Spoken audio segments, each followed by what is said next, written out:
kita boleh dapat telefon apabila kita dikurung. Benda-benda macam tu lah.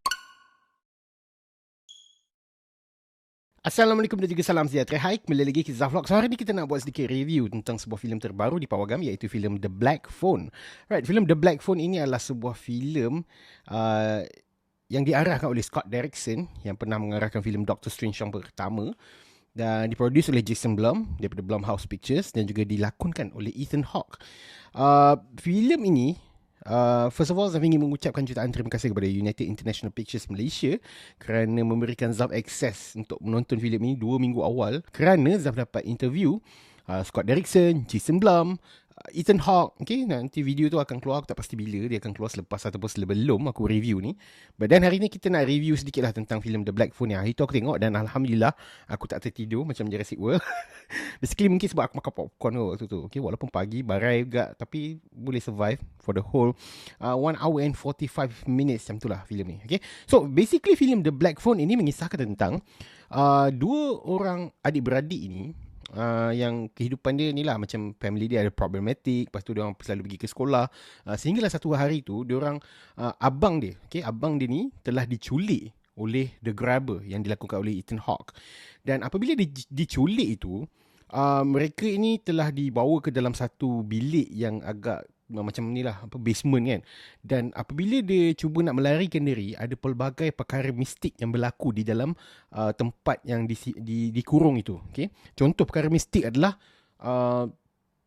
terdengar telefon yang berada di dalam bilik itu berbunyi. So apabila dia berbunyi, tapi sedangkan benda tu dah mati, dah lama phone tu dah mati. So siapakah yang berada di dalam talian telefon tersebut? So korang kena tengok filem ini, The Black Phone.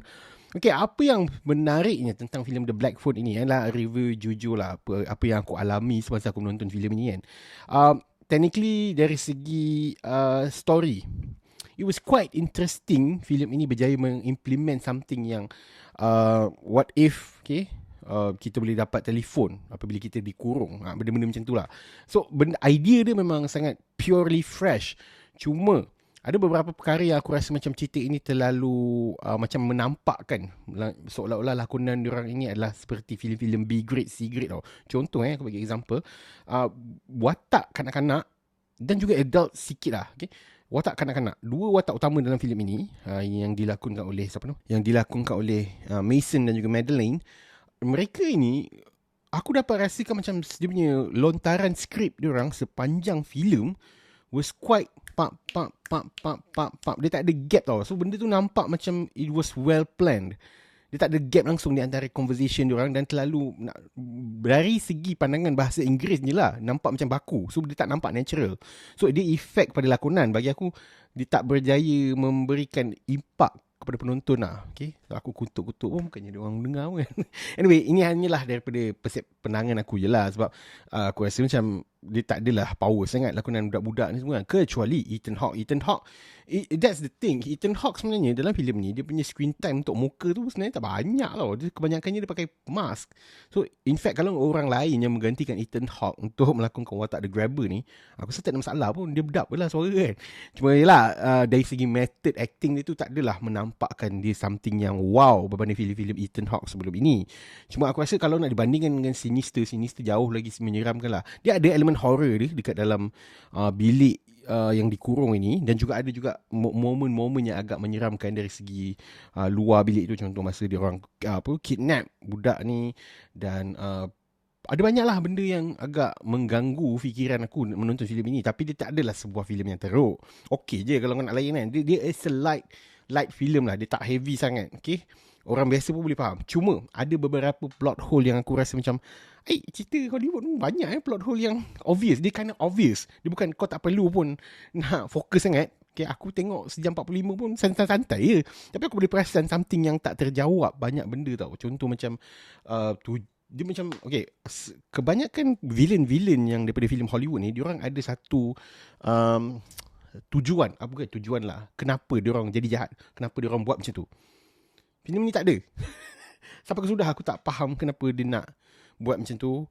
Okay, kenapa dia jadi macam tu, dan kenapa dia nak culik budak tu. Benda tu tak ada. Benda tu tak jawab. So benda tu bagi aku macam mungkin spoil sikit. Tapi itulah, kalau korang dah tonton filem ni, adakah kita berpandangan sama? Adakah aku rasa macam lah, apa function dia ni, apa tujuan dia? Dia tak ada.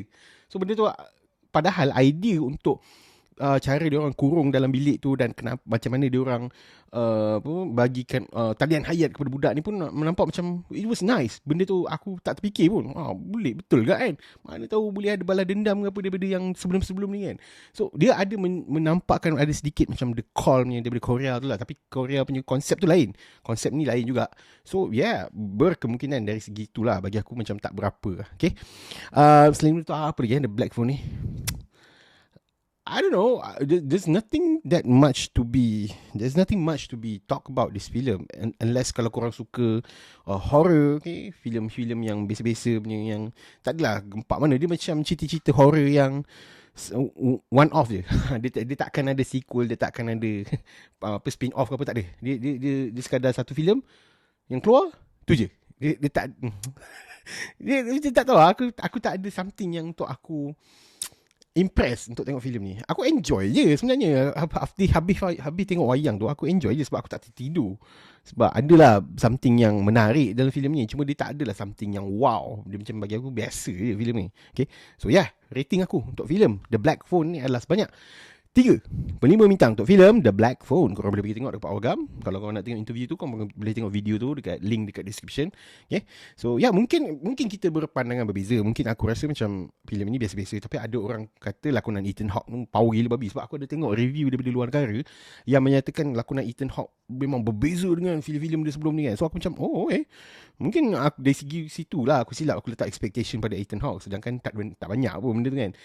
Mungkin ada yang daripada korang yang lagi menyumpah apa tengok filem ni kan. Korang boleh bagi tahu kat bahagian komen apa pandangan you guys tentang filem ni. Tinggalkan komen kat bawah. Jangan lupa untuk like, share dan juga subscribe channel Pure Pixels, dan jumpa lagi pada Zaflan yang akan datang. Thank you. Lama Syak aku tak review macam tu. Dia energetic. Aku rasa tiba-tiba hari ni ada mood sel. Sekarang tengah malam je. Pukul apa ni? Pukul 2 ke pukul 3 ke? Okay. Thank you.